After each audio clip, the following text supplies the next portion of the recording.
Good evening, Dungeon Masters. I'm Baron DeRob. It goes without saying that the pandemic has been a big disruptor. In job sectors where remote work is possible, employee retention is now extremely volatile. The pandemic has forced companies to learn that remote work is not only a viable option, it's required.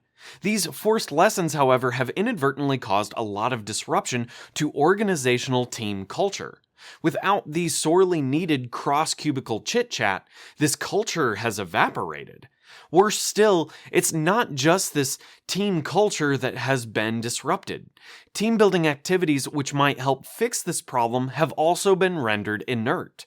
Pre-pandemic team building exercises like egg drops or escape games simply won't work anymore because these teams no longer geographically coexist. Fortunately, Dungeons & Dragons is now a viable option for team building, and it ironically took the pandemic to make this game one of the most viable forms of corporate team building today. There's a false dichotomy surrounding corporate team building. On one hand, a team might explore their Myers-Briggs, Hogan, or Caliper tests so as to better understand the team dynamic as a whole. On the other hand, teams might just take a fun field trip to go play putt-putt or laser tag. But that perceived balance from strength finding to fun is the false dichotomy. The incorrect perception is that a team can either have an entertaining field trip with no measurable goals for interpersonal growth, or a team can better learn about themselves but with minimal entertainment.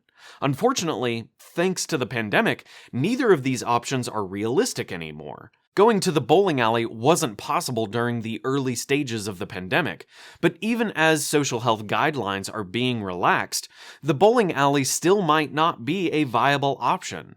Some team members have likely found employment with other firms and have been replaced with fully remote employees who live elsewhere. In contrast, slogging through a personality test can be interesting enough when done in person, but this exercise over a 3-hour teleconference would stretch the limits of a team member's attention span.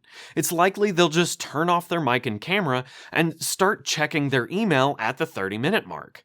Due to the advent of remote work as the status quo, the way we build team culture obviously needs reinvention.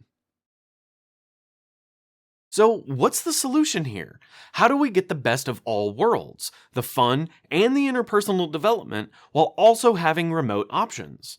Playing D&D can be fun and an eye-opening experience about your team members' strengths and opportunities.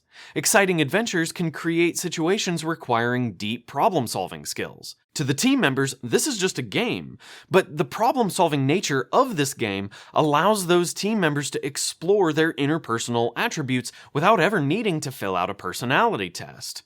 A good dungeon master will help shyer players have the opportunity to offer ideas for solutions while guiding more extroverted team members into a curiosity of their more reserved coworkers. Additionally, and most relevant to the post-pandemic era, role-playing games like Dungeons & Dragons can be played fully remote. The use of tabletop software like Owlbear Rodeo or Roll20 help make these games way more entertaining than a typical meeting on Zoom. With the right dungeon master and the right adventure, D&D has the fun of laser tag, but can also be retrospectively explored like a personality test. So that begs the question, why has this option not been viable before the pandemic? Sure, TV shows like Stranger Things have pushed D&D into the mainstream cultural awareness, but people didn't start playing D&D at scale until the pandemic. People needed a way to connect with their family and friends while social distancing, so D&D became an emerging solution. As a result, the Dungeons & Dragons product line had a 33% year-over-year sales increase in 2020, and Hasbro and Wizards of the Coast now estimate that over 5% of the United States population has played D&D in some form. The brand experienced a 2 million player increase in just 2 years. This puts D&D's sales volume on par with Cards Against Humanity, as many as 90,000 units a month. 20 years ago, D&D was just a game nerds played in their mom's basement. but nerds have won the culture war. Thanks in part to the pandemic, Dungeons & Dragons has now solidified itself in our cultural zeitgeist.